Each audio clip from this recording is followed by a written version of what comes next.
And welcome into the Rotoworld Basketball Show. Dan Titus of Yahoo Sports, joined by Raphielle Johnson of NBC Sports and myself, Vaughn Dalzell. We have a lot to kick off and talk about today because free agency is underway, gentlemen. The NBA draft has happened, and of course, throughout that process, we have so much to cover. But first, Dan, in Lake Tahoe, in the West Coast, thanks for joining us as always, especially this week. But what's going on? What's the best part about being at Lake Tahoe for those who've never been there? Man, that's a good question. I don't know if I've mastered it yet. It's only my second time out here, but I do like the lake, man. Like it's just super chill. Like there's boats everywhere. It's not like crazy packed. Usually you're at the beach around July 4th. So like this is kind of feeling like I'm at the beach, but like not really. But it's cool, man. It's just nice to kick it with the family and actually like enjoy the experience of taking off for a few days. But like I think I'm taking off, but then free agency is still constantly working in the background. So it never really feels like the vacation that you want, but still good nonetheless. Yeah, no, I hear you on that one, man. It was hard. Even when I went to Mexico, I was still finding a way to still help out and work when I should just be relaxing. So make sure you do take the time to enjoy yourself and relax, my friend. For Raphael, what are you doing for July 4th? Your normal spot. But got any special plans? No plans, but I did want to mention that last show we forgot to congratulate Dan on his team ownership stake.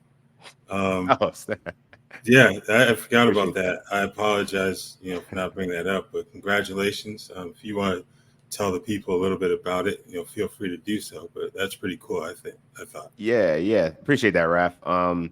Yeah, so like I'm really interested in soccer now, and I'm trying to do my best to get up on Raph's standards. But just locally, with the Bay Area losing a ton of teams, there's an opportunity for soccer to really take that next step. And so there's an MLS Next Pro team, which is essentially the B League of the MLS, that's just popped up in the Bay. So had the opportunity to meet the team there, like what they're building. They have a nice partnership with the San Jose Earthquakes. So yeah, man, I'm just trying to get soccer more ingrained into the East Bay community. My kid is 3 years old. He loves it. So I'm hoping that he can grow with the game.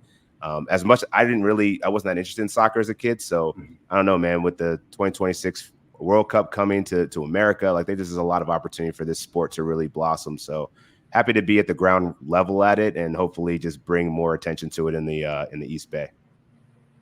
Congratulations. That's amazing. I did not know that. So I am super surprised and proud to say that I know a guy that's making a difference out there and trying to help out. So thank you, Dan, for doing that. And congrats once again. Raphael, did you play soccer growing up? And if so, how were you? You were probably a super tall kid. Yeah, I was decent. Wasn't like great to the level of like playing on travel teams and stuff. And I kind of feel like that's one of the problems with American soccer today. It's too exclusive in terms of who's able to play as kids. And I think it really impacts the adult talent base. No shade towards Copa America, of course, but I think that's something that I'd like to see improve between now and the 26th World Cup is see more kids have the opportunity to take it further instead of running up against that financial roadblock that we see in a lot of sports today for kids. Yeah, I totally agree with that. My cousin was, an all-district player here in Pennsylvania, just graduated.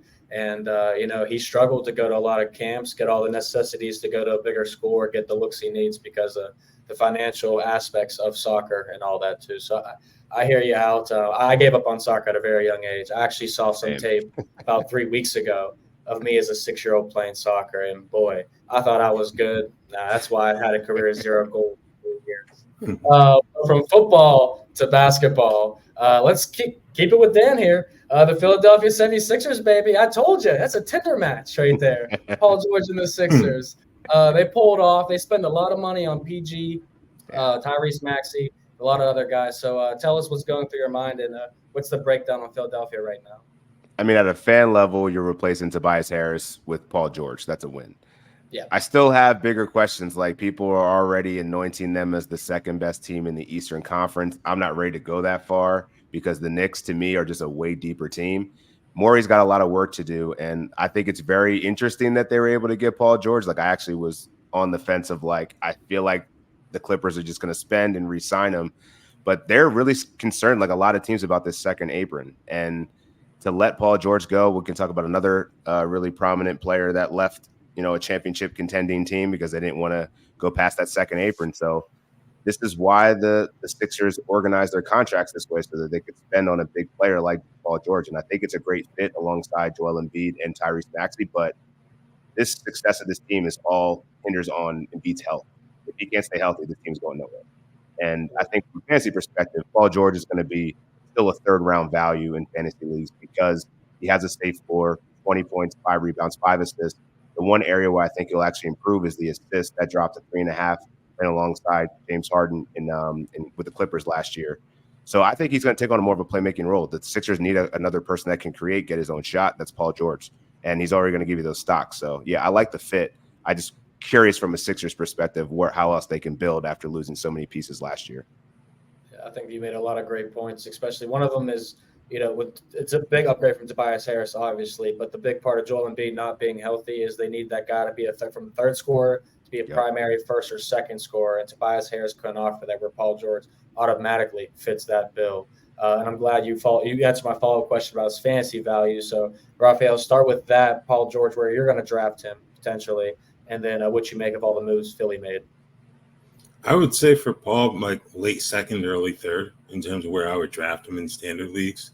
I agree with Dan. I think the assists will kind of push back up, not having you have one less person to share the ball with essentially in terms of playmaking. So I think George will be fine. My question is, does this do anything to Tyrese Maxey's fantasy ceiling? I think his floor is relatively safe as well. But the ceiling, we saw him kind of take off last season. I think there's another level for him to reach. Does that get, tempered a bit? I don't think it will, but that'll be something to watch. And also the other big move for them from fantasy perspective was adding Andre Drummond. He's his second cup of tea with the Sixers. As you mentioned, Embiid's medical history is the big question mark for this team in terms of championship contention. And Andre, I think he's someone that you'd probably use a late round pick on. It can be justified just because we don't know how many games Embiid's going to give you. If he gets to 60, 65, that's great, but that's kind of a roll of the dice. He had a couple good charm seasons health-wise than last year with the knee injury, but Andre Drummond is suddenly something who's got more than just streaming value in fantasy going into next year. Yeah, 8 points and 9 rebounds was nothing to scoff at last year for Andre Drummond. At 30 years old, he was still making a difference for the Bulls, and we talked about him quite a bit as a free agent pickup option. So I agree with you, late round flyer. They're going to still figure out who they're going to add the rest of the team, but Jared McCain was their draft pick out of Duke, and he's a very popular player, and I think he's going to be very talented. Dan, anything you want to say on Jared McCain before we go West Coast?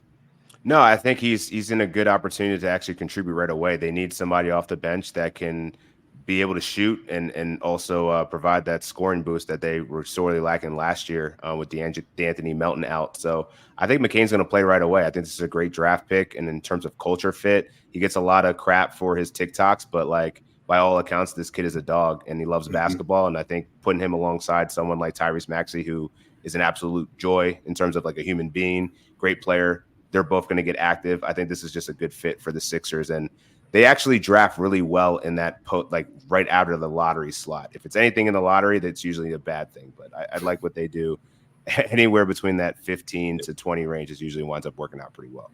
Yeah, I like that pick a lot. I think in all facets he should fit that team and could fit that city as well. And fun fact is my sister, she's 27, has never once brought up an NBA draft or had an NBA conversation probably with me. And she brought up Jared McCain to me. You see that? Look at that effect already, man. I was like, oh my gosh. TikTok, still in the brains of everybody in this country. But anyways, let's go to the West Coast. The NBA draft, speaking about that, Dalton Connect went to the Lakers, JJ Redick's first pick. Then they win the second round, got Bronny, which we all expected. LeBron, then of course, announces he's got a 2-year, $104 million max Raphielle, including a no trade clause because, he's got to play with his son, of course. So looks like they're pretty much the same roster outside of that, right? Pretty much. You got D'Angelo Russell opting in. Christian Wood and Jackson Hayes also opted in. Like those were all pretty much no-brainers because outside of Russell, I don't think any of those guys was going to get more than like the vet minimum if they were to hit the open market. So I think the one key for the Lakers is going to be health. because they really don't have much room left to spare in terms of improving that roster. I think they're over the second apron right now with the LeBron deal. They're talking about maybe giving back $1 million or something like that to get back under the second apron. But, I mean, I don't know what that's going to do. I think J.J. Redick adding some former head coaches to his staff is a good move as well, just to have those reference points, because he hasn't been a head coach. He hasn't been an assistant coach at the pro level before. So to have those reference points would be interesting to see. But I think this all goes down LeBron and AD. Can they stay healthy? Can they be productive? Will they be pleased with the path that JJ takes his team on? Because we've seen in the past, they ain't feeling it. It only takes about 30, 40 games to make some changes, whether it's the coach or the players. So, we'll see what happens there. I like the Dalton Connect pick. I think he was a steal for them. I thought I had him going mid-lottery. Get him at 17. He's someone that can help them right away, unlike last year's first-round pick. And they drafted Jalen Hood-Schifino. So I think that was a good pick. And I'm interested to see what he can do, whether or not he can get into that rotation immediately, because he's got the skills that they need coming off the bench. Yeah, and the fall doesn't make too much sense to me for Dalton Connect, because he is one of the best shooters coming out of the draft as well. And that's something that LA desperately needs too. So, nothing that they did drastically makes me think that the Lakers are going to be a team worth contending for the title next year or right away, Dan. But I do think that what they did this offseason are all positives to some degree. Yeah, I mean, I think they're moving in the right direction, but yeah, as you said, I don't see these moves as needle movers in terms of their standing in the Western Conference, right? Like, I think all the people that opted in, I think you expected them to, because their market probably wasn't shaping out the way that they intended to, especially D'Angelo Russell. And maybe there's a sign-in trade opportunity here down the line, but right now I think that they're going to run this. This is going to be the unit that's going to be going forward. I think they had a miss in not being able to get Klay Thompson. I think that would have been a good signing for them. But Dalton Connect, he might be a guy that, gets into this rotation sooner than later. And that's probably why he slid, was because of that age. Like, he was one of the oldest players in the draft at 23, but like, the dude's a bucket. So to get someone like that at 17 that can play now, is ready now, and honestly has JJ Redick as his coach, like, I think he's probably going to scheme up something for him to get him those open shots, with LeBron creating so much attention. So I think it's going to be – I think Dalton Connect actually could have some fantasy value, but it'd be primarily just as like a threes type of guy that you can get probably on waivers somewhere down the line.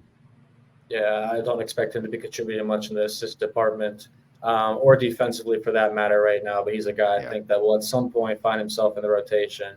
And he's going to be a hot pick for Rookie of the Year in terms of the betting, but I don't think I'll put my money there for those thinking about possibly doing it. But the Lakers don't seem like they're done in the offseason. There's still rumors of DeMar DeRozan, one of my favorite Chicago Bulls, going there, but of course he could end up many places. We'll stay in Los Angeles, though, because we talked about Paul George leaving, Dan. James Harden, though, re-signed. Derrick Jones Jr. Is in there, left Dallas. Anything for you move the needle for LA, or do you think this team's taking a big step back this season? I don't know if they're taking a huge step back. I mean, obviously losing Paul George is going to make an impact, but much like the Embiid conversation, like, a lot of their success is hinged on Kawhi Leonard's health. And if he's back, we haven't really gotten too much of an update. I did see him in Costa Rica celebrating his birthday. Seems like he's in good spirits. Can't really tell with Kawhi Leonard. He doesn't smile much, but I feel like their squad's going to be all right. From a fantasy perspective, I think it's actually going to be a better thing for James Harden, because he's not going to have to share the ball as much. They put a whole bunch of role players around to replace Paul George. So I think that we're going to see, potentially James Harden's scoring average go the other direction for a change. He's been down. I think last year was his lowest points per game in 15 seasons. So he's going to have to score more for this team. I mean, when you have Derrick Jones Jr., a guy that's not known for his scoring, more of a 3-and-D wing, I don't know that he'll necessarily have that much of an intriguing fantasy outlook now that he's with the Clippers. He's pretty much in the same situation where he's having to compete with people with, 30% usage rates. So, like, he might be a fringe guy if you need some stocks and some threes, but I don't think this really moves the needle for me in fantasy for anyone except for James Harden. Yeah, I'm not too excited about this Clippers team and heading in next season. And when you put it like that, Dan, about this is James Harden's lowest score season in 15 seasons, sounds about right. And I don't know if we can expect that to go up too many points, but Raphielle, they did also sign Kevin Porter Jr., who tries to make his return to the NBA. That's the only other notable free agent move for the Clippers so far. Do you think they go out and do something this offseason, or is this what they're rolling with heading into next year? There have been rumors about Miles Bridges in the Clippers for a little while now. It's like anyone with alleged behavioral problems, let's just get them into our building for some reason. But we'll see what happens there, because I think he could change things. But in terms of fantasy value with the roster as currently constructed, maybe we get a little bit more out of Norman Powell and Terrence Mann. I think those are two guys that went into last season thinking they could provide a bit more, and they really didn't. Like, Norman had his moments when Kawhi was out as a streamer, but I think when you have all three of those stars in the lineup, his value's capped. Terrence Mann, it just feels like there's so much more that he's capable of, but the way in which he's utilized kind of really limits what he can do. Maybe no Paul George in there gives him a little bit more leeway offensively, but I'm not expecting a huge jump from them. I think those are more guys to, if you don't take a late round flyer, you maybe like watch them through the first month of the season and see if they're worth grabbing off the waiver wire. Yeah, I have a feeling that for next year we'll be talking about this team a lot when Kawhi Leonard is out, because a lot of their guys will be worth picking up. It's just sorting out who is the person that's worth streaming. Don't know if I'd be quick to take too many late-round flyers on the Clippers options this season. But I think a lot of people are going to be excited to draft Dejounte Murray in New Orleans now that he's been sent there from Atlanta for Dyson Daniels, Larry Nance Jr., some picks and all that. But Dejounte Murray obviously should be exciting next to Zion and CJ McCollum and Brandon Ingram, Raphael. What do you make of his fantasy value? Is his stock up or down due to all the mouths to feed? I think his stock is up because I don't think New Orleans is done. Brandon Ingram's heading into a contract year. And when David Griffin said after the season ended there are going to be significant changes, a lot of people zeroed in on Ingram because his contract's probably the easiest to move. So if he's there opening night, I would be surprised, to be honest with you, because Sacramento reportedly had interest in Ingram and they need help on the wing. This may be an opportunity for New Orleans to kind of clear some space up for Murray while also improving their draft capital for the future. So I think Murray, he's a third-round player in Atlanta. I don't know if he gets back to first-round value that he was his last year with the Spurs, but I think he can be a top 20, top 25 player for sure. I don't think that's too big of a jump to expect from him. We know that Zion, too, has his injury issues. Brandon Ingram was injured at times, and CJ McCollum, too. So Dejounte Murray also might be getting boosts each night in and night out. But, Dan, they have a roster they're putting together. Obviously, Valanciunas is no longer with them, but Alvarado, Trey Murphy, Herb Jones, Jordan Hawkins, all these guys behind them. What do you make of Murray's status, and do you like what New Orleans is putting together right now? From a basketball perspective, I think it's like an all right move. To Raf's point, I think that there's some other dominoes that need to fall to really kind of see how this is going to shape out as like a different team. Health definitely matters on the Zion side, but like I think Dejounte Murray is probably one of the safer bets you can make on this team, at least from a fantasy perspective. I mean, he carries a 25-5 floor. I think his usage rate is going to be higher, assuming that the New Orleans Pelicans do trade away Brandon Ingram and potentially CJ McCollum even.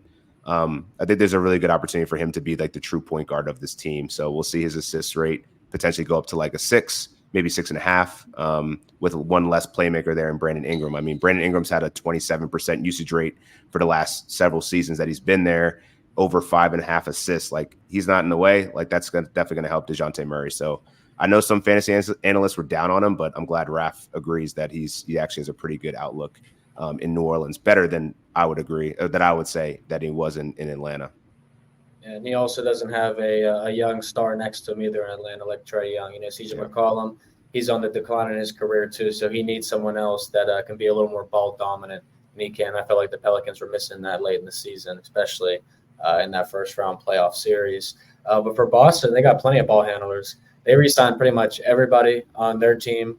Raphael, starting with the Celtics, I mean, what's the fantasy outlook for them next season? Who are you looking to draft? I don't think too much changes. I think Porzingis is someone that a lot of people are going to be avoiding at all costs because after the surgery, looking at a minimum of 5 to 6 months out. So he's not going to be ready for the start of the season. Then you have to assume there's going to be a ramping up process. So between him and Al Horford, who didn't play both ends of a back-to-back this season, I doubt that changes next year. Maybe you're looking at like guys like Sam Hauser, Luke Cornett, Xavier Tillman. As an early guy, maybe you draft late, but they're definitely going to be waiver wire players like in that scramble right after fantasy drafts because they're going to have to play.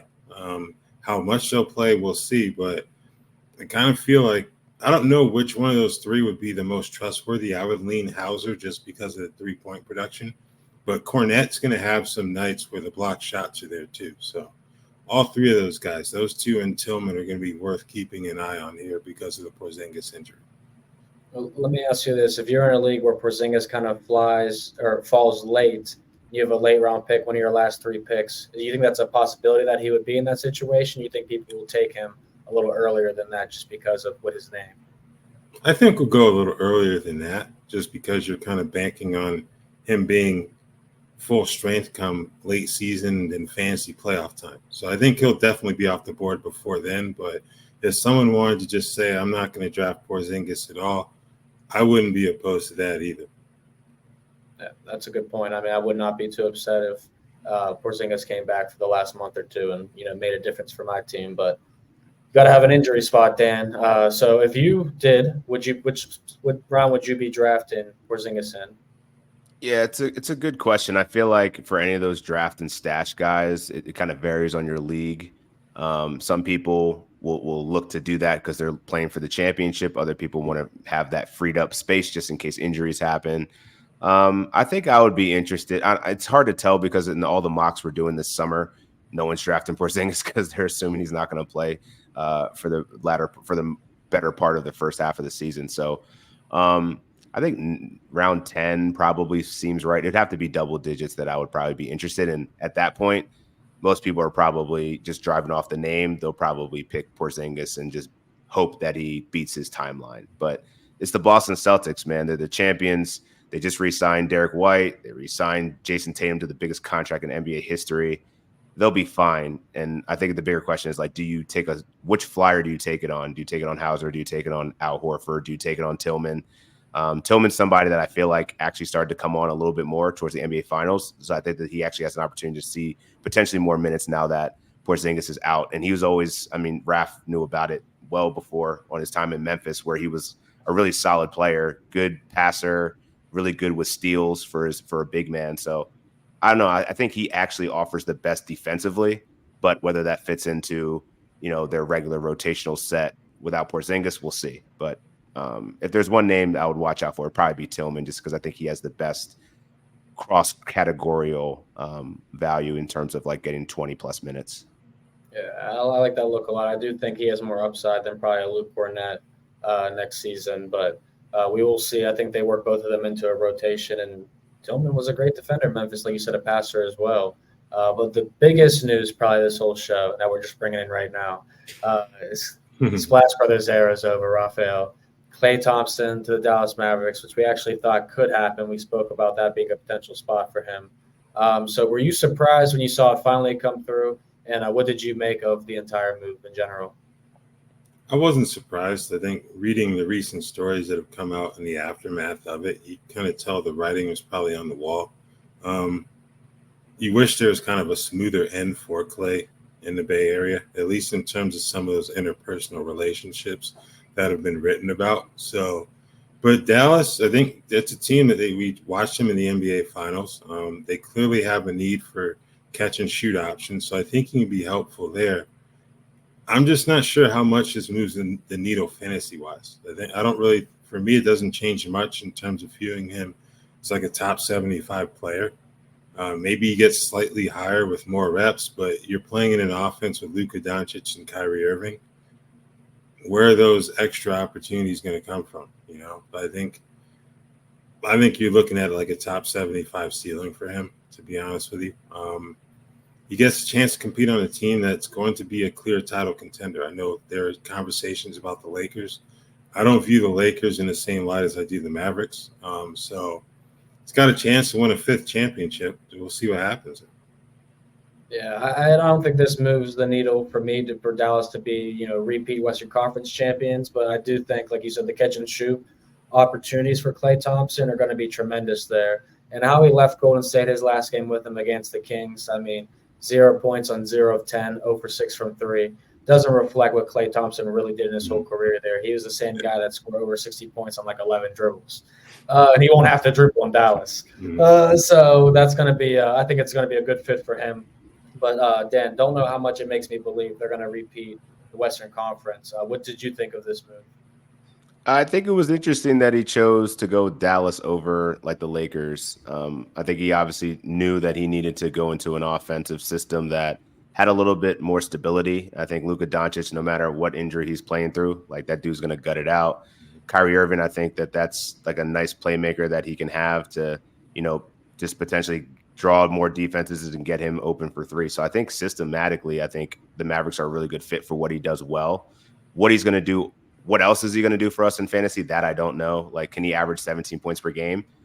Possibly, but it's going to be an inefficient 17 points, and he doesn't rebound much. His stocks have been going down over the years. So I'm with Raph. I think a ceiling of top 75 is probably right.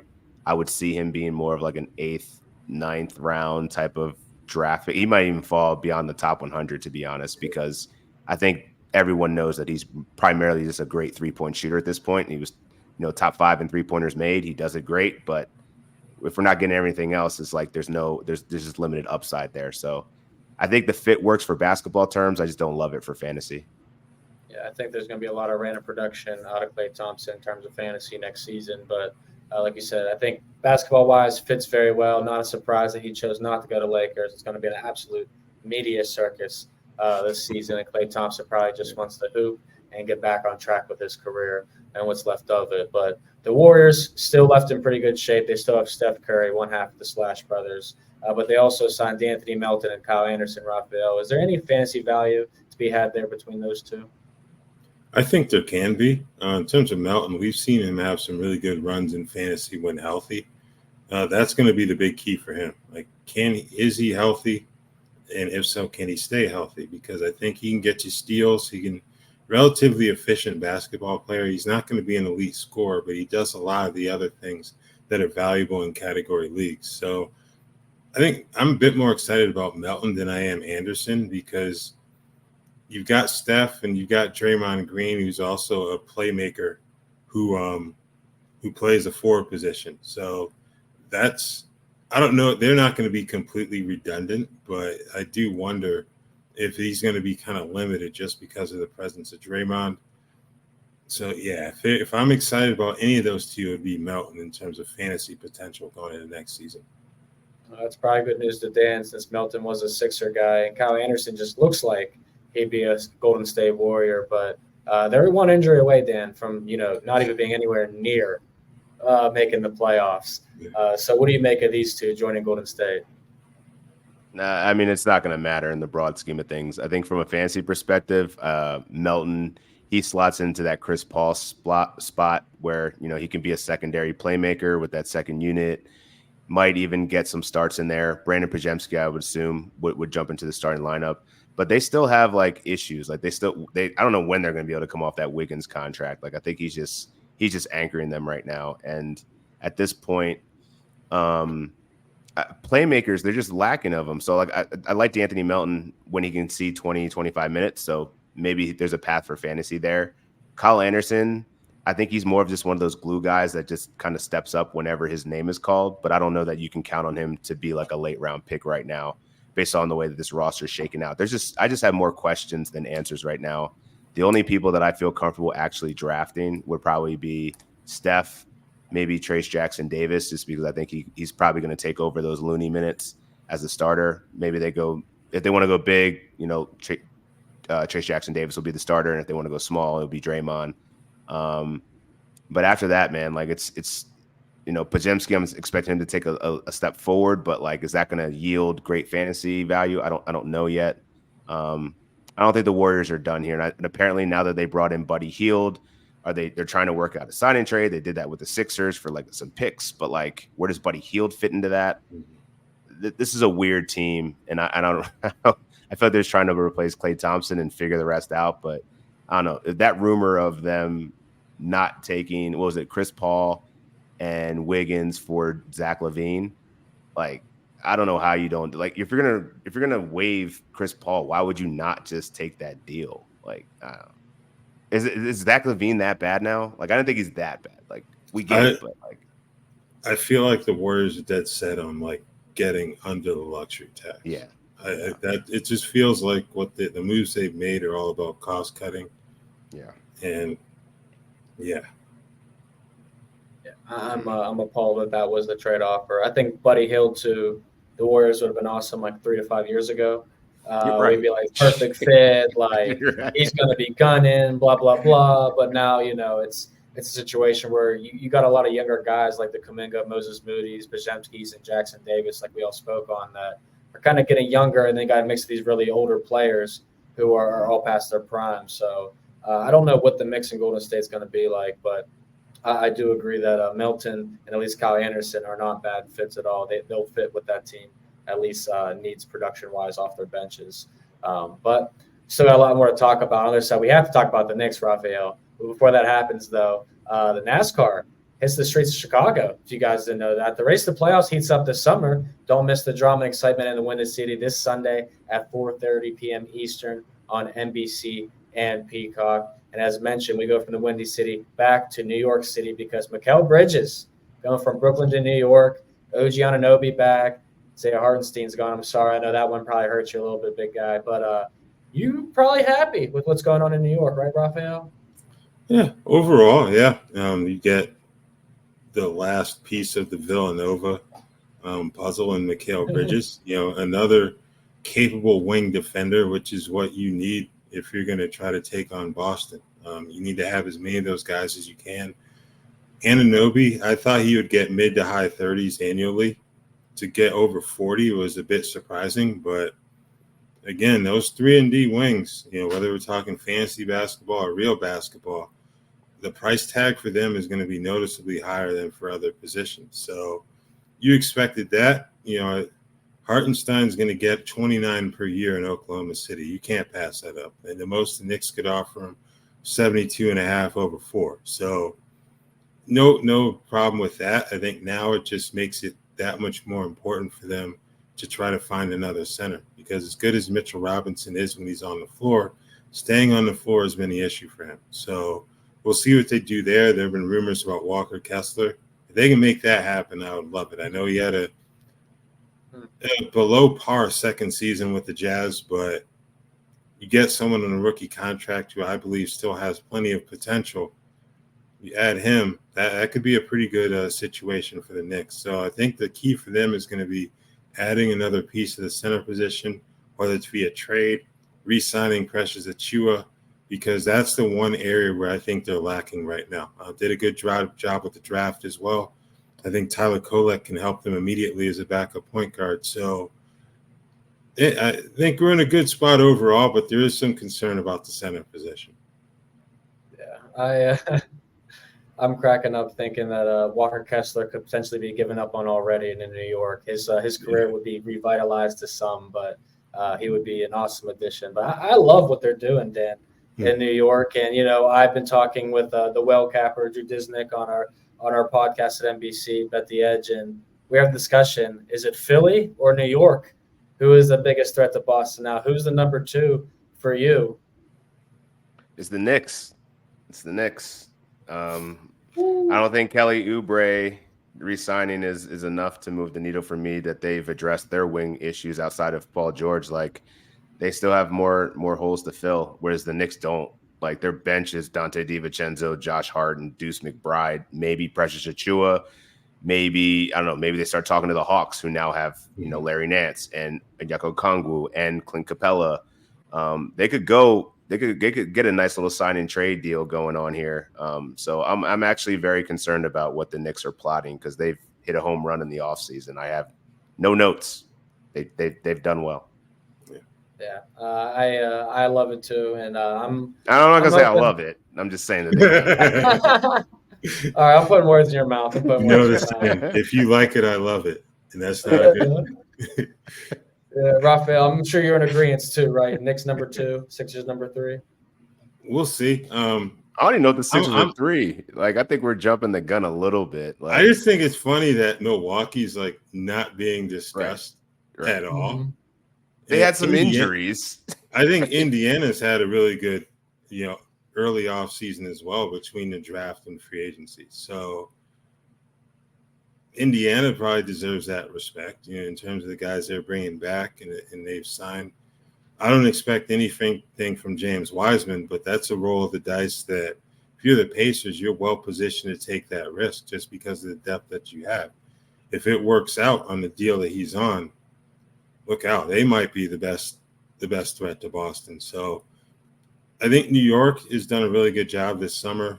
Philadelphia, I think they're still a work in progress in terms of all the moves that need to be made. But let's not overlook the Pacers here. And I was not on my radar to hear, but the Indiana Pacers, look out for them. It wasn't on mine either. It wasn't on mine to say, but they are a team that over the next few years is going to be like very, very, very good. I mean, getting Spicy P back, like the development of Halliburton with him, I think is going to be so fun to watch. So I'm with you. I think the East is getting far more competitive, but I'm saying New York solidified number 2 best team in the East right now, as far as looking at the roster. But some would argue that OKC could be number 1 in the West, or they could be number 2 in the West, or even farther down because it's far more competitive. But Hartenstein, as who we were talking about in OKC, what's his fantasy value now, Raphael? And if you want to slot in Isaiah Joe or Aaron Wiggins, if they have any. In terms of Joe and Wiggins, I think they're more going to be streamers. If one of them gets on the heater, maybe you add them to your roster for a couple weeks, see where they go from there. But in terms of Hartenstein, I'm interested to see what they do because one of their beat writers said, well, Chet Holmgren's going to remain the starting center. I don't know if you pay a guy $29 million per year to come off the bench. So maybe that's just semantics and they'll start alongside each other. But either way, I think the secondary playmaking ability that Hartenstein brings to the table, and he's a better rim protector than I think he gets credit for. This is a good value addition for the Thunder. You look at Minnesota, even Denver, I know they've taken some serious hits personnel-wise, but you need all the bigs that you can get to deal with some of those teams at the top of the West. So for Oklahoma City to have that depth, that's really good for them. I think it strengthens their position as one of the top teams in the Western Conference for sure. Hartenstein's fantasy value, top 75. I know he was better than that in New York, but Shai Gilgeous-Alexander has the basketball in his hands so much. I'm not expecting too big of a jump for Hartenstein with Oklahoma City from an assist standpoint. Yeah, and OKC continues to get deeper and deeper too with the rest of their roster. So it's definitely going to be a lot of mouths to feed. Dan, are you rocking with Raphael there, top 75 for Hartenstein? Yeah, I think you're drafting him primarily for his rebounding, his playmaking, and his stocks, right? So I think he could still have much of that skill set. It still applies in Oklahoma City, and whether he's coming off of the bench making $30 million a year or he's going to, eventually get that starting lineup. I think what's safe is his minutes. He's probably going to see 20 north of 25, and that's all you need for him to be productive in fantasy. So I think 75 is worthwhile. And just want to point out, I don't know, man. Maybe I got like a little Sam Presti in me because what were we talking about before the season? Trade Josh Giddey happened. Mm-hmm. Put Isaiah Hartenstein on the Oklahoma State Thunder happened. So I think they're just making – I think that's another team that's actually been making great moves in this offseason too. And, I think that's just a perfect fit, and I'm glad that someone took Hartenstein and it wasn't the Knicks. So, yeah, at least they were weakened in some regard, but we'll see what happens with their next move coming up. Need to apply your little Sam Presti impersonation to your soccer team you own now there. Word. Start making some moves in the future, my friend. Move some things around. Raphael, you want to share that comment? No. Keep that in-house. Keep it in-house in the private chat. Let's talk about the Orlando Magic, gentlemen. I've been a big fan of Orlando Magic. They helped me cash a super nice futures parlay, which I touted a few times on here that I was hoping would happen. But busy offseason for them. Dan, they've signed 4 players. They'll re-sign some of them, but KCP, they got Goga back, Moritz Wagner back, Jonathan Isaac back. What's the fancy potential for any of these guys, and who's the person you'd go get on the Orlando Magic roster outside of Paulo? I think Goga re-signing is a good move. I like what he did in the minutes that in that he was fighting with Wendell Carter Jr. I actually feel like he's actually the better starting center. He's better for them defensively. So hopefully now that they've paid him, they'll give him more of those minutes. I think he could be fantasy relevant for sure. He's only 25 years old, exceptional rebounder, does the blocks. I think he could definitely fit for what they're doing.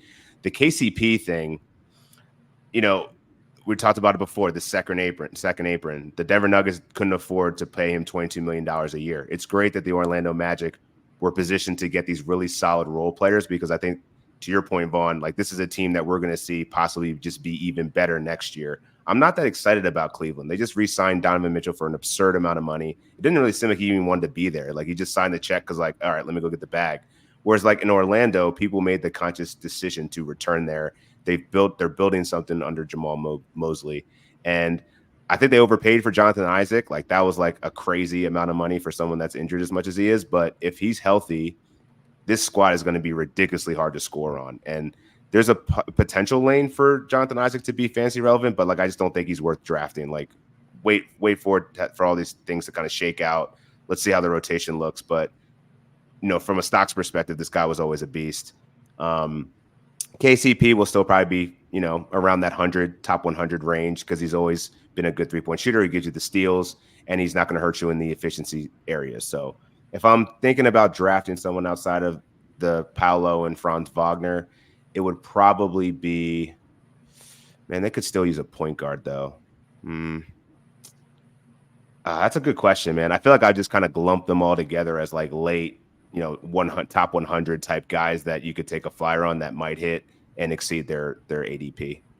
Yeah, there's potential for KCP to be the starting shooting guard for Orlando next season. I mean, they don't have they don't have a lot of 3-point options when it comes to the guard position. Jalen Suggs, Cole Anthony, Gary Harris, Anthony Black's their other backup guards. So like, they're very thin when it comes to 3-point shooting. So KCP does have a higher ceiling in a place like Orlando compared to other franchises, Raphael. But Jonathan Isaac, probably a similar situation with KCP. They gave him the bag probably because his 3-point ability is what separates him, along with his length and height there. That's what they need when he's healthy. So breaking down those two players, where would you draft them? I think KCP, he certainly has top 100 value. I just don't know if I'd use a top 100 pick on him. I think the floor is reliable, but the ceiling, you're not going to get much. I think at that point, like 80s and 90s in drafts, you're looking more for like a higher ceiling potential. So I think KCP, for me, I would draft him just outside of that top 100 area. Jonathan Isaac, I look at him a lot like our discussion about Porzingis earlier. Probably going to draft him like a double-digit round. If he plays decent level, then you can get good value on him. I forget, it was 1 year he's like a top 10 player. I don't expect that from him given all the injuries, but you can certainly convince yourself to take him with a 10th or 11th round pick based on that potential. But one other guy I'd probably draft is Jalen Suggs. By all accounts, it seems like they're pretty pleased with his progression. He stayed healthy. I'd expect him to be the starting point guard come opening night. You slide KCP in at the 2. It was Markelle Fultz for a while he was healthy, but I don't even think he's going to be back in Orlando. I can't recall where he signed, if he signed anywhere else. But he hasn't. He hasn't yet, yeah. But, I think Jalen Suggs, once you hear that they're definitely going to stick with him as a starting point guard, I think he could probably be like a seventh round pick just because of steals potential. He's improved as a shooter, still not all the way there yet, but you look at that lineup where you can use Franz and Paolo as playmakers, that should help Jalen from an efficiency standpoint. So I think he's someone that I'd probably use a mid-round pick on in drafts in the fall. Agreed. Yeah, a lot of good points. I think they're going to be such an exciting team, man. It's someone that you want to get stock on with a lot of these players. And you were just talking about Markelle Fultz. I saw that he was speaking with potentially the Miami Heat as a backup guard position for them, but don't know how much that would really move the needle for Miami Heat either. But the best part about this show, and the part that Dan has been looking forward to, the best move of the offseason, was it not Tobias Harris to Detroit? I think we were all thinking that was pegged, man. Once he checked out of that game 7, it was like, all right, this dude is clearly on his way to Detroit at this point.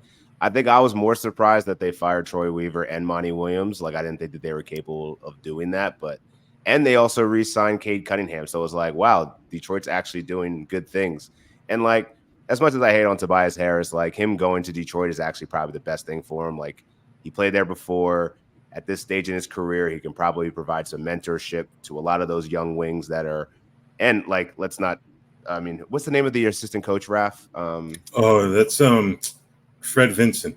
Yes. Dude is a shooting wizard. Fixed Lonzo Ball, Herb Jones. So like, when you have somebody like Tobias Harris that's already a very good, efficient shooter, that's got to help Asar Thompson. That's probably going to help Ron Holland. Like, I think it's going to be a good thing for the future. Fantasy perspective, I feel like Tobias Harris is still going to be slept on because he's boring. He doesn't have an extremely high ceiling, but this dude's going to give you 18 points, 6 rebounds, and 3 assists, and he's going to do it efficiently. So he's going to fall to those like 7th, 8th round areas. And if you want to take him, I get it. At least he plays a lot of games. There's some up and downs with some frustrating moments along the way, but Tobias Harris is a good fantasy player. It's funny you said those averages because Tobias's last season with the Detroit Pistons in 2017-18, 18, 5, and 2. Basically, borderline what you just said. So you can just get him 7, 8 years later. He'll give you the same type of production. Same guy, man. But Raphael, what did you think about the moves in Detroit? We know that there was going to be a coaching change, but do you like the player moves that they made? I think they've done a good job taking that swing on Ron Holland. I think that was a good move for them, especially with the Fred Vincent hire. I think Holland may potentially be one of the top rookies in fantasy basketball. Just because, look, even with the addition of Tobias Harris, that team's not going to win much this year. So, and I think JB Bickerstaff will have a better understanding of the need to play the young guys who need minutes than Monty Williams did. Like the yo-yo he played with Jaden Ivey to begin the season was absolutely absurd.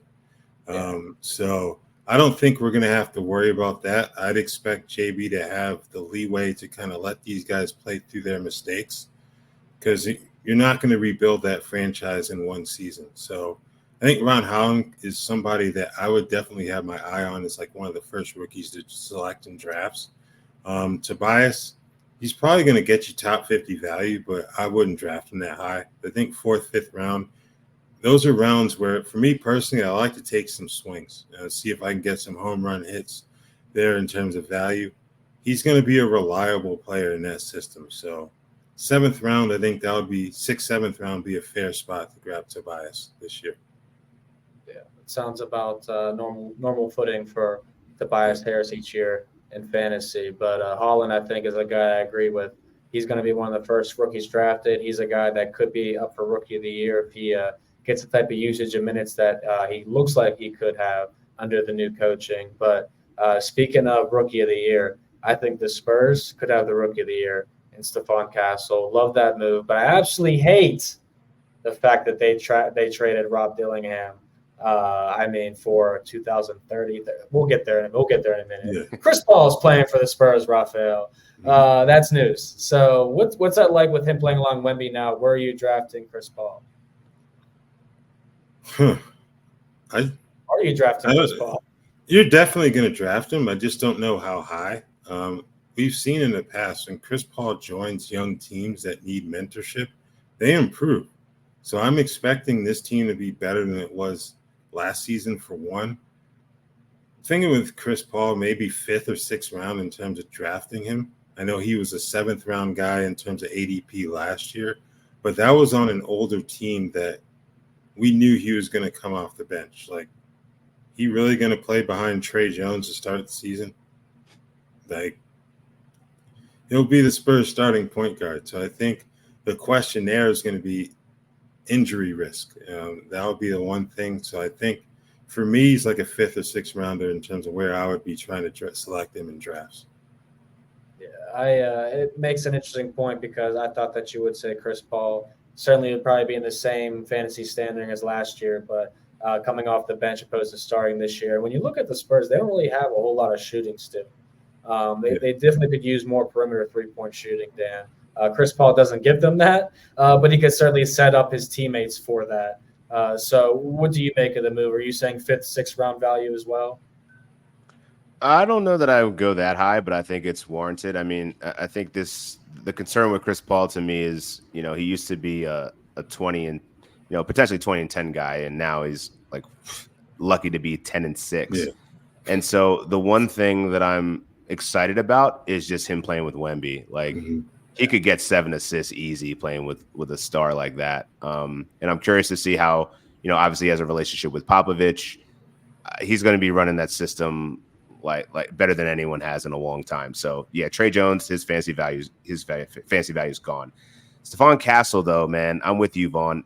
He was my pick for rookie of the year so far, like assuming they didn't make this Chris Paul move. But I still feel like Chris Paul hasn't played 60 games in the last 2 years. There's still a place for Stephon Castle to get like significant time here. One injury, that's all it takes. And this guy could have the keys to the point guard duties. It might take a little bit of time, but again, you're getting a mentor of one of the best point guards ever. So I don't know. I think this is just a dream landing spot for Stephon Castle. And I'm also still annoyed that they drafted Rob Dillingham and traded him. I think he also would have been a great fit there. But excited to see what he looks like in Minnesota once Mike Conley's out the way. Like that could be a pretty exciting backcourt with Anthony Edwards in the future. But yeah, fantasy-wise, I don't know that I'm ready to pull the plug on Chris Paul, but I'm also not going to draft him in like the 7th round. But I think he's a guy that might slide just because he's old and not scoring as much as the way that he used to. Yeah, I'm going to personally also pass on Chris Paul in some drafts, but I do think there are going to be nights where he gets those 12, 14 assist games. You're like, man, I could have got him so late in the draft. But those back-to-back nights, look for Trey Jones, Stephon Castle. I feel like those two guards certainly get those upticking minutes. And, yeah, Dan, I mean, I still don't understand why not have those two dominant rookie guards playing alongside Wemby for years, opposed to saying we're going to draft 2030 and 2031 first-round picks. Those guys are 11 years old right now. You guys know that, right? When you trade Victor's just going to get older, right? I just think when you do that, if you're San Antonio, you're kind of betting on Minnesota. We've spoken about their financial situation on previous shows. Once those years come around, 2029, 2031, you're kind of betting on Minnesota being a shell of its current self. So I wouldn't have made the trade either, but I can see why the Spurs have tried to roll the dice there. Yeah, and I mean, you made the little joke earlier about the Clippers and who they're putting in the locker room, but Minnesota set up a similar way where it's like things could go south any given offseason in Minnesota, and that includes one of my favorite draft picks in this class, Terrence Shannon going to Minnesota, which once they drafted him, I was like, well, he fits that culture. So we will see what happens with the Wolves. But, yeah, that's a good point in bringing in why that trade was made. But for those at home watching like me, we're probably just starstruck on why that would happen. But before we talk about the NBA draft a little bit more, Jonas Valanciunas and Marvin Bagley are both in Washington now. Marvin Bagley re-signed, Valanciunas signed with them. Alex Sarr was their top draft pick. Is that bad news for his fantasy production, Dan? Yeah, it's definitely not going to help it. But, this Wizards team is not going to be competing this year, similar to the Detroit Pistons. They're going to get a lot of those garbage time minutes and developmental minutes. And Raph was talking about on the last show about how Washington has become a good development hub for talent. So I'm assuming that they're going to prioritize these young guys at some point in the season. So I think Alex Sarr will have his time and his moment. I think this just probably halts his immediate fantasy impact. But Jonas Valanciunas going there, I guess that's a good thing. Get a leader in the locker room, so to speak, but just a veteran. He wanted the money. It's nice that they actually have someone that's played basketball in the NBA before actually there. That's not Marvin Bagley. So, yeah, I think it's actually a good fit for him fantasy-wise. Like, I'd be more interested in Jonas Valanciunas this year than I have been in previous years when he was playing in New Orleans. So, he's got a nice little double-double potential there in Washington. But Alex Sarr, I was calling him a late-round pick before the Valanciunas news. I could still see it, but I'm probably less enthusiastic about it now.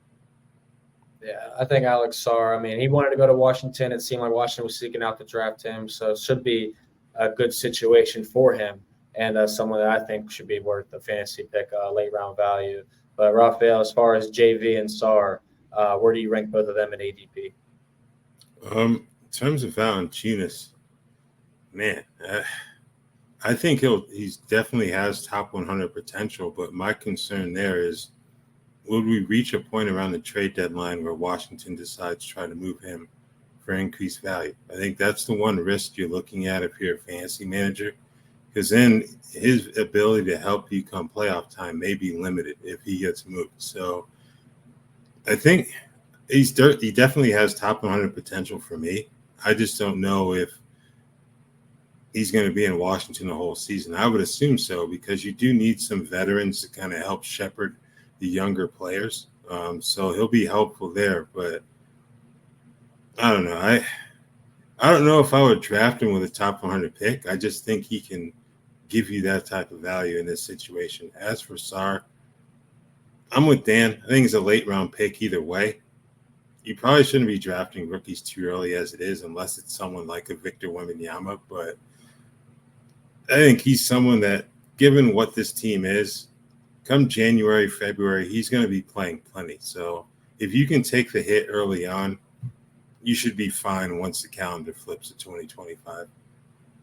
Yeah, I think Alex Sarr is going to be a guy who's going to probably struggle first month or two of the season adjusting to the NBA, but after that, he's going to be a guy that is going to climb the AD or climb the fantasy charts in terms of rankings. But I'm excited to hear who you guys are going to rank as the must drafts as far as fantasy rookies on the other side of this, because if you didn't know about the Tour de France, you can tune in and watch the toughest cycling race of the year.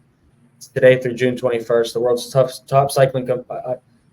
top cyclists, compete for a chance to wear the yellow jacket in the Tour de France. You can stream it on Peacock. I think it was the word cyclist because I haven't ridden a bike in, at least 15 years. Which is something I'm going to get used to, Dan, from our last conversation last week. But speaking on the NBA draft, Raphielle, I'll let you start here. Who's the one guy who was a great fit for you and you say go draft this year in fantasy? I think Rob Dillingham for me. We mentioned him earlier in the show. Now, he'll be coming off the bench in Minnesota, but the ability to score in bunches, it's not great defensively, but this is a good spot because he joins a team that was the top-ranked team in defensive rating last season by a good distance. So he'll have some cover there. But I think Dillingham is one. In terms of this potential second-round guy, off-court questions aside, I'm going to say Kyle Filipowski with Utah. We've heard Lauri Markkanen come up in recent trade rumors. I don't think that Utah's looking to move him so much as you give them an offer they can't refuse, then something may happen. And if that were to be the case, Filipowski's value probably gets boosted considerably there. But yeah, I think Dillingham and Filipowski are two guys I'd be looking at in terms of potential fantasy, value to be had from rookies. Cannot argue with that at all. I think Dillingham, as we spoke on, great player. And then Filipowski, seems like a perfect fit in Utah. Had no idea that he was a Mormon at Duke, but given his story, hopefully it all works out for them. But crazy situation with Filipowski. Won't get too into detail with that one. Go on TikTok. You'll find out all you need to know. Dan, who are your rookie or rookies that you think should be drafted? Oh, man.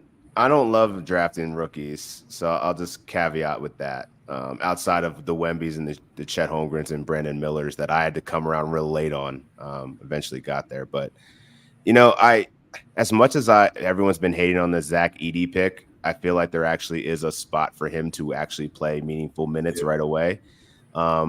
This Memphis team was completely riddled with injuries last year. So when you get a guy that can play center, he's going to play pick and roll. I think he's actually quicker than people give him credit for. He can run that pick and roll offense. And much like Steven Adams was for John Morant, I think he can be a good screen setter. He's efficient near the rim. I think he can get away with like a 9 and 8 pretty quickly, even in 20 minutes per game. Like he's not going to get a lot of action just being the starting center and them being so dynamic. But you also have Jaren Jackson Jr., obviously running center at different moments. But I think Zach Edey actually might have a chance to get some meaningful minutes as a starter. Yeah, it's a good call on him. I think, we've seen Jaren Jackson Jr. do well when he's paired up with a true big man. So that'll really help him as well. Another rookie we talked about Dalton Connect earlier. Nikola Topic isn't going to help you this year, but I think he's someone, if you're in a dynasty league, definitely want to snap him up just because of the combination of size and playmaking ability in that system. So that's all I've got. Dan, if you have anything else to add, we close this thing out. Yeah, I'm also kind of curious on Matas Buzelis, because if DeMar DeRozan doesn't return, which it doesn't look like he is, that small forward, power forward spot looks pretty good. And we know what Pat Williams is, and we definitely know who he isn't. So I think there might be some opportunity for him. 90 mil. Crazy, man. Good for him, though. Great for him. Great for him. Yeah. For 10 points and 4 rebounds, man. Great for him. But yeah, outside of that, man, I know I was reading your piece on NBC, and you like Adam Bona as well from UCLA going to the Sixers. I think that actually could be a really nice, energetic pick that could actually see some minutes if Joel Embiid goes down. Obviously, Andre Drummond is in the building now, but I don't know. I feel like he could give them what Paul Reed wasn't able to really do, and Paul Reed was fantasy relevant for a time. He just didn't do it to the extent that we thought he would. But yeah, that's all for me from the draft. All right. Yeah. Reed Shepherd. That's the last name we'll give you. I think he's a good fit in Houston. I think he may, even though he doesn't have like 2-guard size, I think he may be a better fit for them than Jalen Green, even with the way that Jalen Green closed out the season. So it should be fun to kind of figure out what these rookies are going to give us. But Vaughn is back, so we'll let him have the final word, and we can get on our way here. Hopefully I didn't miss anything too exciting, but I had a little computer snafu. But no, I think Dillingham really is the guy that you should probably go get in a lot of fantasy drafts. I think he's going to be super exciting. And Alex Sarr for Washington, I probably have to say him. Don't go get Terrence Shannon, even though I've been hyping him up for the last 9 months. But I think the NBA draft, was not as exciting as the past 3, 4, 5 seasons. But there's potential for a lot of these guys to work out pretty well. So I'm excited to read what you guys are going to be writing about all off season, because of course free agency continues. But Raphielle, you get to work after this, but enjoy a little Euro soccer this weekend. Dan, you go vacation. I'm gonna go hit that beach up, man. So it's long overdue. I gotta go. Yeah. We don't want to see your face for another week at least, and we don't want to see you on Twitter for the rest of the week. So enjoy, my man. But that's Dan Titus, Raphielle Johnson, and I am Vaughn Dalzell. Thank you to Adam and the rest of our producers backstage, and for all you watching and listening at home. Enjoy July 4th. Be safe. Don't eat too many glizzies. See you next time.